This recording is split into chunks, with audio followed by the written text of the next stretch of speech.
this episode, I get to speak with Denise Blassak. She is a paralegal bringing her 30 years of experience to the next level. Her experience with social workers and assisting families in achieving their ultimate family dynamic, all while seeking the best interest of the children, has shown that knowing your legal research and legal writing skills will definitely get you to the next level. Listen in for more. Need an extra set of hands for a case that requires a little more investigation work? Check out our proud sponsor of Season 3, Affirm Investigative Solutions, where you get the tailored and personal care for your case when you need it most. With over 10 years of experience, Affirm Investigative Solutions makes the process easy. Set up a call, develop a plan, and then execute that plan. Affirm Investigative Solutions, the litigation partner that has your back. Denise, welcome to the Let's Talk Paralegal podcast. I'm actually super excited. We've had several conversations, whether it's written or verbal, before we got to this date. So I'm really excited about what you have to say and really intrigued about your history. We were just having this conversation about your 30 years of experience, and Right. came up with a really good post for this. So I'm excited about that. My creative mind is already working. But I love the topic that you're bringing today about initiative, right? And what that looks like for our legal careers, what we can do, how we can pursue that, and where we can find it, right? Because a lot of us are not creatives. A lot of us will think we're not creatives, right? Because I don't think we give ourselves that opportunity. Provide obstacles before we even actually try something. So really interesting topic, and I'm really interested on your take of it. Of course, I always add my 2 bits in, but definitely take the floor and say hi to our audience. Well, thank you so much for having me, Ed. It was so great meeting you and talking. I think we both agree how much, initiative can be really important in our careers, whether you're a brand new paralegal or somebody who's experienced, but you're changing fields. So just kind of a little bit of background about myself. So you mentioned that I've been in the field as a paralegal for 30 years. I got a kind of an unusual start where at 17, I was learning some kind of business classes as a way to kind of support myself through university, right? I mean, nowadays, I'm sure university is way more expensive than it was in the past, but you still needed a way to, kind of pay the bills. So I took my stenography to the law field, and I worked for a tax attorney, civil litigators, and then a criminal prosecutor office. Basically, again, they dictate to you, and I do my little chicken scratches and it come up with the letters or memos. But it was really kind of my first exposure to the field where you really kind of get a little taste of what goes on in an office. And then it also, by the time I graduated university with my paralegal degree, I kind of already knew what I didn't want to do. And a lot of paralegals don't really have that opportunity because you're coming fresh out of school and you're saying to yourself, what kind of law do I want to do? And what were my passions meet, right? So you're kind of having to, again, initiative. You're needing initiative throughout your career. Yeah. And growing, right? Ways to grow, because I feel sometimes we underestimate ourselves. We feel like we have to have those 10 plus years to make that X amount of money. And sometimes you don't need that. Like, I was able to grow my career in less than a year. I started as a billing clerk, and then I worked all my way up to a pre-lit paralegal. And then I got to the litigation paralegal probably a year and a half after that. But it's like you said, it's initiative, it's being proactive, it's sitting down with the seasoned paralegals, really looking at, hey, they're really going to that paralegal a lot for everything. Maybe I should go over there and learn something from them.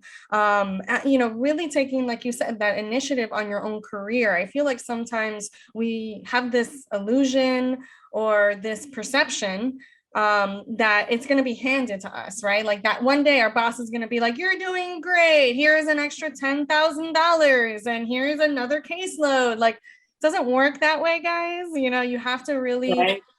voice your opinions and voice your process development side and your IT and really bring information to the table and knowledge. Hey, I've been working on the caseload for about couple of months. I see that the software is not strong enough for the caseload, or I see that maybe we can create other processes or other ways in the process to be more efficient with the client, have them, have a text message, software, or have a virtual telephone versus me trying to run to my phone when I can have it on an app on my cell phone and still be able to be in the copier and answer a call.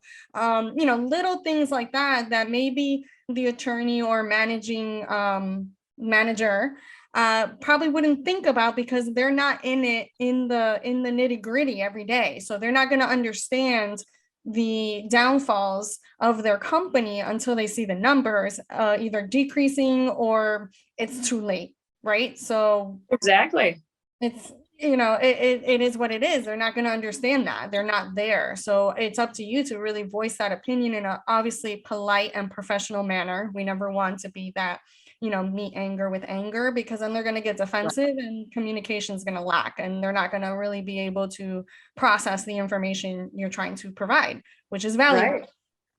And I like how you said being in the nitty gritty of it, because basically, even when you're learning a new task to find out whether you can excel at that and be of value to your employer, or if there's something else you need, you have to be in the nitty gritty of it. You can't have a supervisor describing to you, hey, this is a task and this is how you do it.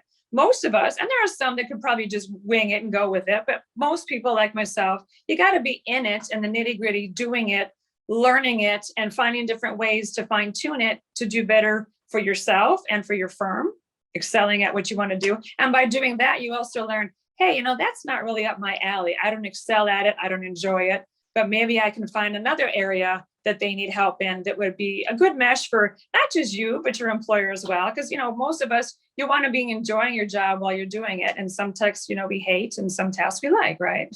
Right. Yeah. I mean, I think there's always going to be that one task that we're never going to like, but it's a part of our job, right? So I know a lot of paralegals that just want to do paralegal work, which means like research, drafting. They don't want any interaction with the client. That's kind of hard to do when you're doing discovery. Right. Exactly. Like you kind of need to talk to the client to get the information. So I did meet a paralegal like that once, and I'm like, so how would that discovery process work? So I get it, right? So it's a lot of give and take, and we're not going to like 100% of our job. There's always going to be that one thing. I know a lot of people complain about the emails, right? The back and forth of the emails, especially when it comes to like scheduling, right? That takes very time consuming, which is why now law firms are either outsourcing scheduling assistance or have like a designated person literally just to do scheduling. That's how tedious that is. Sure. So yeah, so definitely you can offer that. Scheduling doesn't really necessarily have to be a lit para task. It can be outsourced, and it has been proven to be fruitful as well. So any little suggestions that you guys can make to your managers, I think will be pretty useful. And at the end will benefit not only you, right? Because, oh, wow, they came up with a really amazing idea that has proven, the bottom line, that has, improved the process. Our clients are happier. They're providing us more referrals. They're giving us the outcome that we needed, that we looked for, right? We can be those consultants. Right? We can be though. They don't have to pay top dollar for that, which that would take a little bit away from my business, but that's okay. I get it. Like you said, we're not the better good. You're not going to love everything you do in your job, but like you're saying, there's going to be, like, a lot of us get stuck doing a lot of administrative tasks, and that's just the nature of it. So yeah, you're not going to love everything about your job. But if you want to be able to incorporate the stuff that you do excel at and bring you passion, in addition to doing, like you're saying, the people that don't necessarily do as well with client communications, that's not their area. Again, initiative comes into play. If you're expected to do that, go outside your box and look at like training opportunities that you can take that would make you feel more comfortable, even though you don't like doing it. And a lot of employers will even help pay for classes like that. Yeah. That take the initiative and tell them, and it's kind of a win-win for both of you. Yeah, a good way to get rid of what I call the client blues is networking. Have your attorneys and the law firms either while they're sponsoring an event or they're, donating to a cause or whatever they do, right? Whatever their specialty is at that law firm. I know a lot of family law firms, personal injury, they invest a lot of time in their communities as a self-promotion, but also to, give back to the community that they serve. Volunteer, go over there, represent the law firm. That's putting yourself out there. It's helping you with your communication skills, because I feel like often when people say, I don't want to communicate or interact with the clients, is because either they're scared, there's a fear that they just don't, they consider themselves introverts or whatever label they have placed upon themselves. Right. And that's actually deterring them from growing, right? And I feel like fear always prevents us from growing. So I always say, do it scared. Just do it scared. It's fine. Right. It'll be fine. What's the worst that can happen? Exactly. But another thing that we wanted to go over, especially with the initiative, and especially super relevant now after the pandemic, I feel like it's forced the legal industry to really, really dig deep in the technology aspect of everything, on how we communicate with our clients. Because now, back in the day, most of our communication was either over the phone, a physical phone, or it was in person, which I feel is even more like daunting to some because they're in person, right? So for us that are very expressive in the face, including myself, hands, it could be a little nerve-wracking because your social cues are very much out there, right? So if you are either discerning or angry or whatever, timid, whatever emotion that you're trying to hide and you're unable to hide it, when you're person to person, it's very difficult to hide, especially for, persons such as the ones I just described. But technology has really helped us, like what we're doing today. We're doing interviews virtual. We're doing that with our clients as well. We're able to do this over the phones, right? Over our cell phones, a computer, a tablet. So tell me how we can take initiative in technology, given that we have so much of it now. Well, like you said, I mean, obviously we already had all these different options of technology long before the pandemic hit us. But I think, as we both agree, the pandemic really put it right in our face, and you really have to be up to speed, right?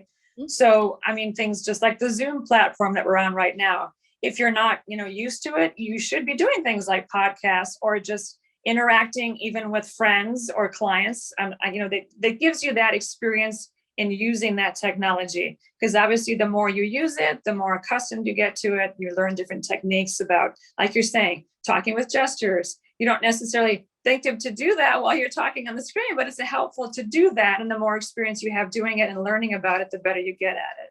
Absolutely. And there's so much technology out there. Like I know lawyers that didn't even know that they had a text option. Yes, there's a lot of software out there where you can text your client through a computer. Right.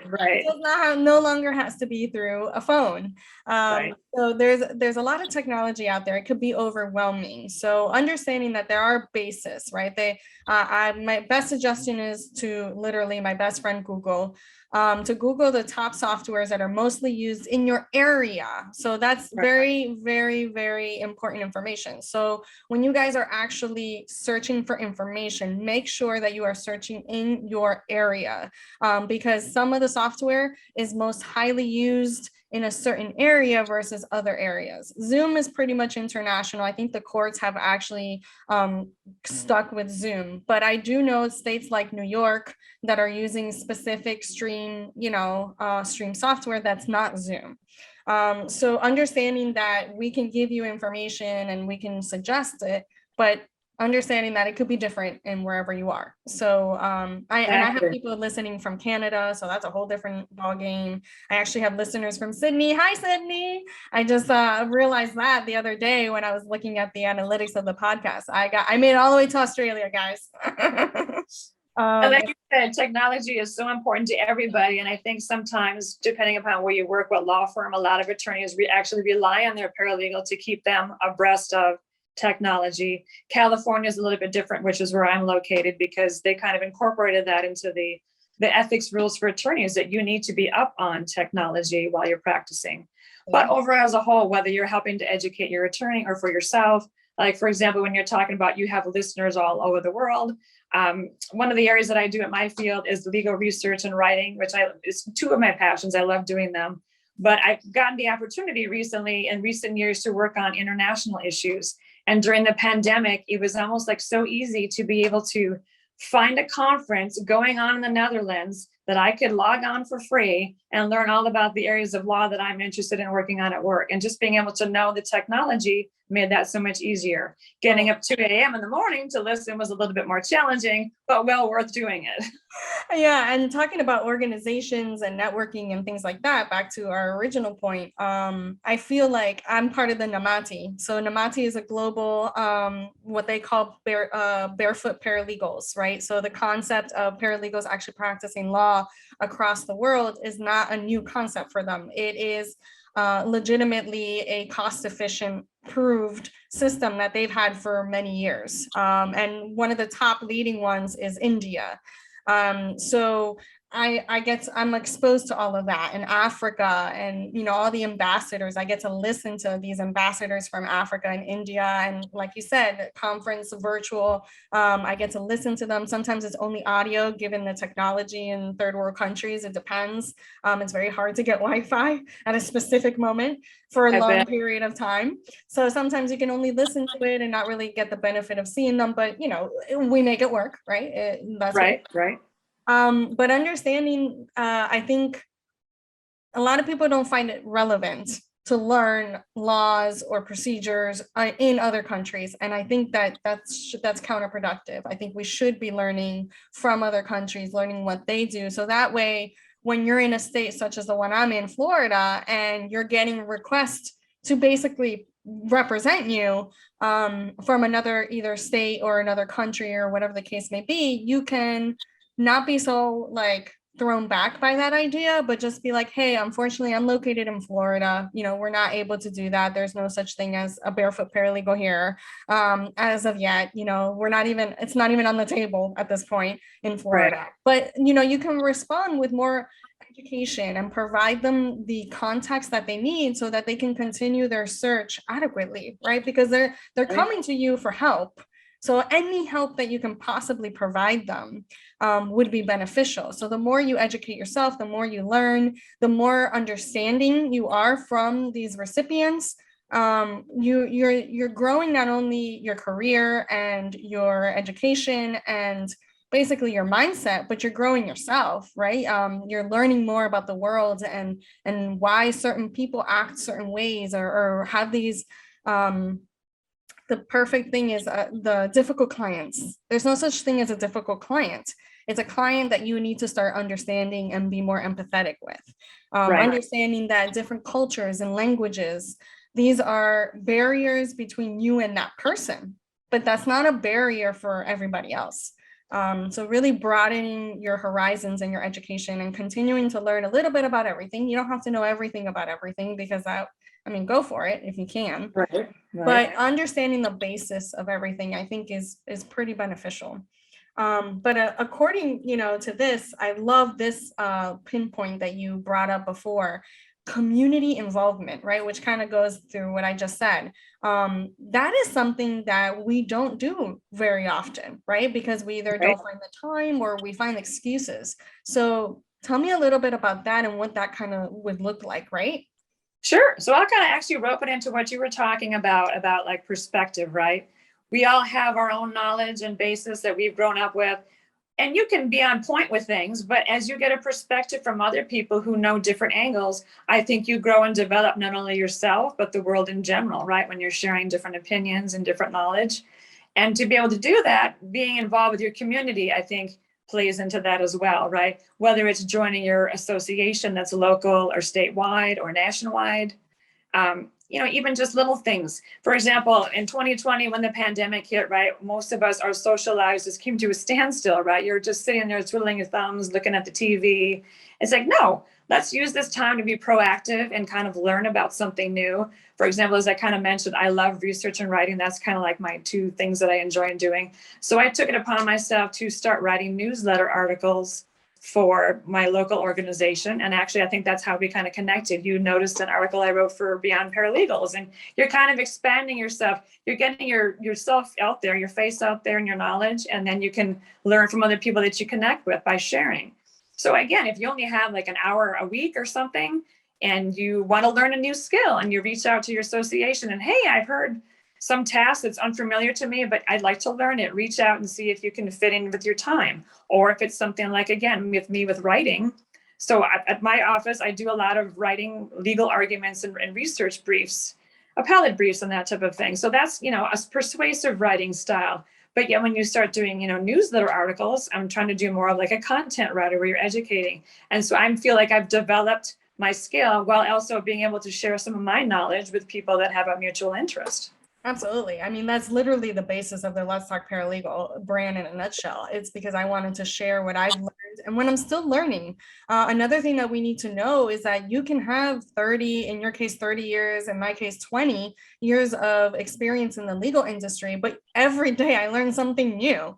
That, the laws change, policies change, the way we practice law is changing, especially now. It's such a dynamic, right? We're making this virtual concept into a reality, right? And I feel like people are not understanding that this is not going to stop. We're going to continue to stepstone upon what we've already have. We're going to innovate it a little more. We're going to improvise it. We're going to improve it depending on the software. And I noticed this with softwares like Clio. Clio today is nothing like it was when it first started. They had to learn really quick that they needed to grow or else they were going to become what I call the blockbuster.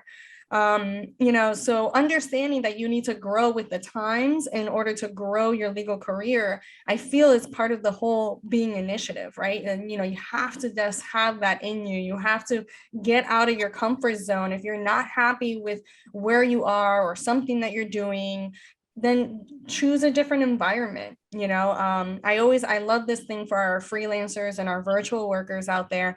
At least once a week, pick a place, even if it's in your backyard or your balcony, at the pool or the beach or wherever you're at this point. Just choose a couple of hours, doesn't have to be all day, but 1 or 2 hours a day where you can just plop your laptop and do a little bit of work and get on a call and just get out of your everyday routine, right? Because that's where your creative mind comes from. That's where your aha moments come from. And it's so important to get yourself out of your routine every once in a while so that you can kind of see your life in a different lens, an outside lens. And I know it sounds very yogi of me, which, hello, if you don't know me by now, I'm all about being, yoga and meditation, but it has proven to be super fruitful for everyone. Just get yourself out, especially for the parents out there that are trying to balance the parent business life. I know you have to put food on the table and there's many obligations, but if you're not filling your cup first, you're not going to be able to fill theirs.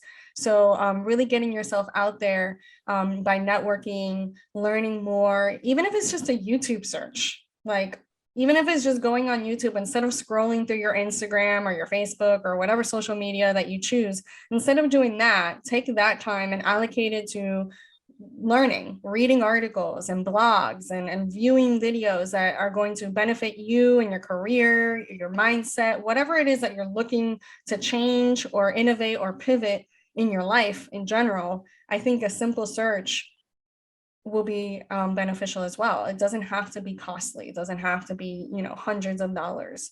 But I love how you said associations, right? I feel like sometimes we pay for all these memberships, and I'm definitely a culprit of this. We pay for these memberships and we have them for years because they're on auto renewal and we don't, use them to their full benefit. There's directories, there's free events that you can attend or low cost, because you're a member, you pay like a third of the price versus full price. There's a virtual events now, and there's so much educational material that we can get from these memberships that we pay for. It's like a gym membership. Exactly. I mean, I love what you're making the point about, like, you got memberships you're paying for and you're not using it, or you're in this routine and you're not getting out of it. Creativity is very important to all of us. And like you said, certain environments are going to be more that are, and, help to actually have a moment where it is creative and shows you something that you haven't thought of because you were in your rut during the day and you thought you got to get into those moments that allow for creativity to flow to actually help yourself grow. Absolutely. Like everybody's like, well, what can I do? I'm like, The best thing about being in the legal industry is that we are given or taught or whatever, provided the most important foundational education ever, because laws, procedures, rules, they surround us day by day for simple things from purchasing of a property or a car to getting insurance to renting an Airbnb to purchasing something at the store. I mean, everything, getting married, divorced, having children, whatever it is, everyday life has a legal concept behind it. And I don't think that people see the legal industry in that form. Perfect example. This was a couple years ago. It was my best friend's birthday, and she decided that she wanted to do an escape room, one of those escape room things. Oh, And right. so they give you a whole liability sheet before you even like go in there, right? So it's not that I'm not going to sign it, but I'm going to look at it and make sure that when I'm signing, I actually know what I'm signing, right? So I'm looking at this and I'm like, hey, did you know this, this, and this? And I just start blurring things out. And people are just like, really? That's what I just signed? Because all they did was check the box and signed it, right? Right. And that's what we do with our apps on our phones, with contracts, agreements, whatever you're signing day to day base, you're not reading it. One, because you think you're not going to understand it, which you can. You can understand it if you want to. You can definitely research the terms and really get at least the concept of it. Legalese is difficult, but it's not impossible. And so I'm like reading this, just whatever. And then I end up obviously signing it because it's not that I wasn't going to sign it. And then everybody's like terrified. So everybody was like tiptoeing, right? Because they're like, if I get hurt, I can't do, there's nothing I can do about it. Or, it was so funny how the dynamic changed. I'm like, guys, you do this every day. How many of you have gone on a cruise or have checked into a hotel or, like liability forms are everywhere. Like this is just how it is. Even you sign liabilities even when you download an app, Right. like Right. privacy laws, like everything. Like you sign off on your life half of the time. It's just knowing that you're doing it and understanding that you're doing it. That's the key. But yeah, everybody gets terrified, and I'm just like, I mean, you only know what you know, right? So Right. Right. from that day on, that whole group was like, oh my God, you've converted me. I read everything now. I'm like, good. I'm glad you read everything. I've done Well, my like you job. said, for us being in the legal field already, I think we're more aware of all of that stuff because that's just our day-to-day job, right? You've got people who are, I don't know, engineers or some other kind of a field where that's not the first thought that comes to your mind about, how it is. Law surrounds you everywhere you are. Absolutely. There's legal departments for everything. There's in-house counsel. Every company has an in-house counsel. Even I have an in-house counsel. So understanding that doesn't matter, where you're at, what event you're even at the events, the venues and things like that. When you purchase your ticket or you register, you're signing for these things. But just understanding and knowing what you're signing is really the key, right? It's the key component of everything. But yeah, so innovation is definitely limitless. We can innovate ourselves. There's plenty of limitless possibilities for us, that especially with legal skills. Any suggestions, because I get this question a lot, but any suggestions on what we can do? I'm trying to word this correctly, so I'm going to pause myself here. What we can do to just even as a little habit, right? Like little habits that we can do on a day-to-day basis to kind of really gear ourselves to whatever our goal, whatever you want to call it, right? To our plateau. Right, right.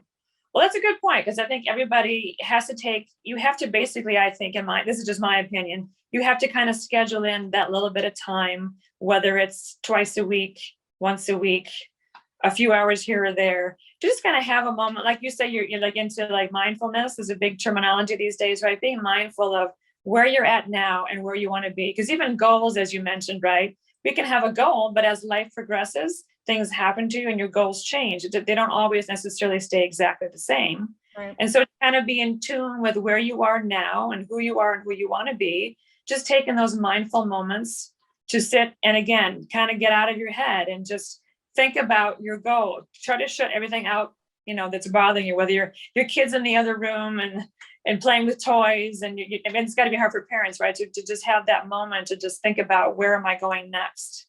Yeah. And I think another way to do it is to write what you've already accomplished. Sometimes we don't celebrate what we've done, right? So half of the things you have today was something that you wanted before and you've accomplished it, like first time home buyers, the first time you bought a car, being a parent. Maybe that was a want, I'm not sure. Most of my family just surprise. But some people wanted that child, and they received the child. So I think sometimes we don't, like 30 plus years of experience, that's a long career. That's something to celebrate. That's not something that everybody has. When you graduate for your paralegal certificate or you pass your certification exam, I don't think we celebrate those moments long term. We may celebrate it at the time. Hey, yeah, I passed. I don't have to take it again. Or yes, I graduated. Awesome, right? But we don't continue to, wow, I did all that. I did that, and I'm still continuing to accomplish things and still growing and still doing what I want, and have what I wanted, in the past, and accomplished all these things, even if it's just what you would call small things, right? Buying that Instapot. I don't know. I'm just trying to make examples here. Air fryer. Like those are the two things that all my friends were like, I finally got an air fryer. I finally got an Instapot. So I don't know. That just popped in my head. But understanding that these little accomplishments along the way is something to celebrate for. I think sometimes we get so caught up in the nitty gritty of it all. And we won the case, right? Like, let's talk about career wise. We won the case. My legal research and my assistance in preparing for the trial won, right? My preparation for the witness, my drafting, my proactiveness, my initiative. That's what made us win. Was part of winning the case. Interviewing or whatever, depositions, mediations, everything that comes along the way with that. I don't think we have time to celebrate those things, and we don't give ourselves a pat on the back. And I think we should. That's something that is part of being, that will make me be more aware of, okay, yeah, me being innovative, me having that initiative, me being that proactive person, me like really caring about what I do is really making a difference. You're right. I agree with you. We all have achievements, whether small or large. And I think sometimes the only time you really remind ourselves of that is, say, when you're writing your resume, right? And you're putting that all down and you're thinking, man, yeah, I really have done a lot from a career perspective. But we also have achievements in our own personal lives, right? Like having children and raising them, and that. I think that's important. And I agree with you that you really need to remind yourself of that, particularly like if you're looking at professional achievement, even something small. Like for me, one time I was working on an appellate brief, and you were talking about like when you're talking to clients, right? I had to interview a client, usually on an appeal brief, to find out if there's some fact that I'm not finding in the file because they didn't write a report that mentioned it. I have to interview them and find out. And lo and behold, if you're honing your skills and being active listeners, the client mentioned a document that was filed in a different county, and I took it upon myself to go and get that document. That was the difference between winning the appeal and not winning the appeal. So no matter how small that might seem at the time, in greater perspective, it really was a wider range. And we do need to remind ourselves of all the amazing things that we do every day.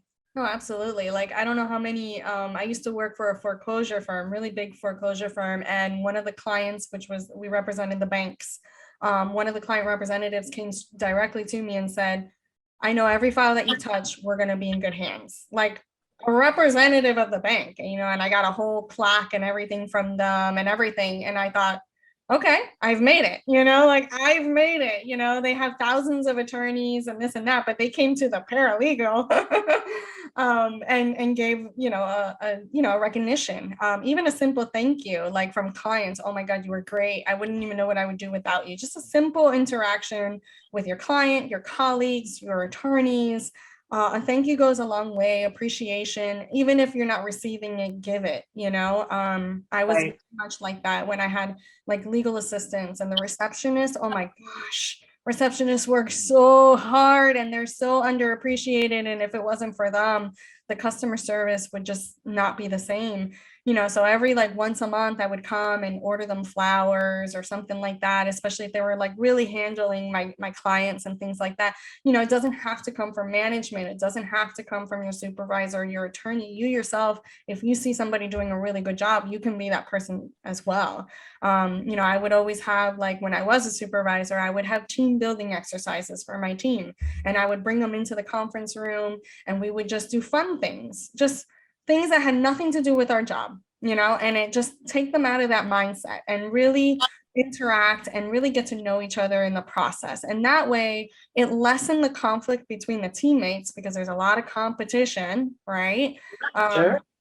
So understanding the person, like how many of you are married? How many of you have children? And then I would divide them into like groups and put them in opposites. So the people that were single, I would put with the people that had kids. And the people that were married, I would put with the people that were divorced, like complete opposite mindsets.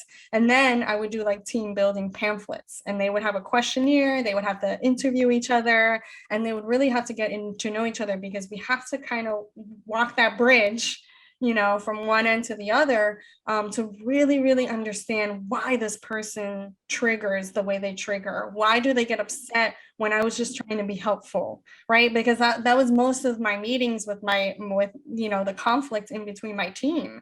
They were very young, I must say. They were in their early 20s, straight out of college or still in college. So they had a lot of life to live.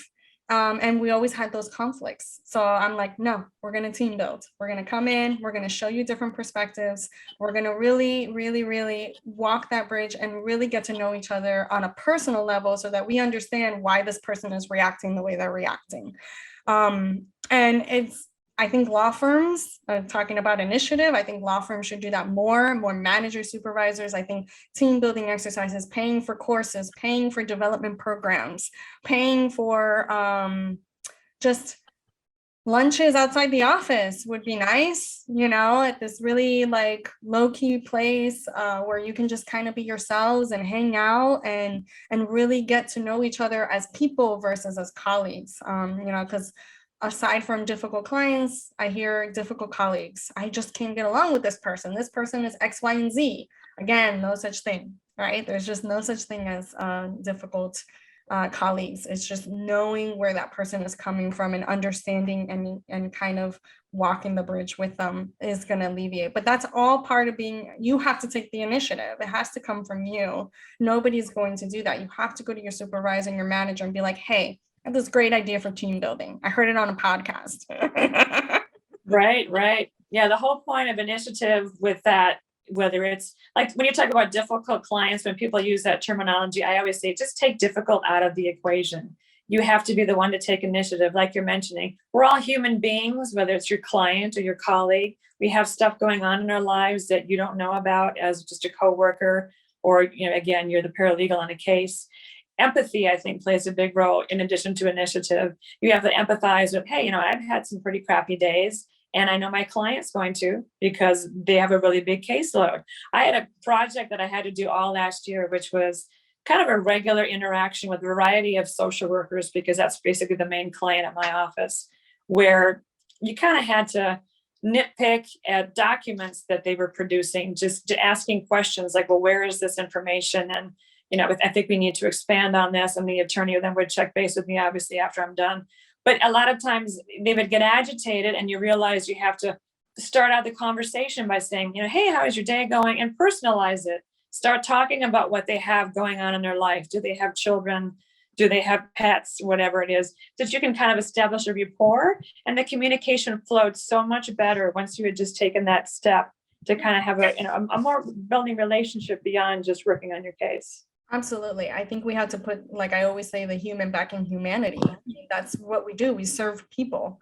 And we are the servants of the law. So understanding that we're not, we wouldn't have jobs if, it wasn't for these legal matters, and understanding that the client is coming to us most of the time because they are going through a difficult moment. they made a bad decision, or whatever type of practice of law you guys are working in, you have to understand what side of the table you're on, and knowing that they're going to be distressed, especially for our family law practitioners and our criminal laws and our everything. I mean, everything has its own thing: personal injury, corporate law, people losing money, everything. All these are triggers, all these are traumas. I think one of the most difficult cases I ever had was telling a woman that she had lost her child. She was pregnant, she got in a car accident, and she had to deliver the baby, stillborn. And I had to deliver that news to her. It's not easy. We go through things as well, as people, and as, just trauma in general. But yeah, understanding that. And I think the American Bar Association, I'm going to do a selfish plug, but I have no, I mean, I'm a member, but I have no, they're not sponsoring or anything. But the American Bar Association has really hit home on the mental health these past couple of years, especially after the pandemic, and their articles are really good. So that's a really great resource if you guys are looking to seek information. It's like ridiculous cheap. It's like, I think $75 for the year to become a member if you're a non-attorney. And they have so much resources and so many free like CLEs or just events that you can go to, or just for being a member, that you'll eat up the 75 in like a month. But it's a great resource, and it's nationwide. So again, you get that whole perspective of the full spectrum of the legal industry in a nutshell. Well, it was a pleasure having you on the podcast, and until justice is served, everyone, I'll be here. Have a good one. Bye.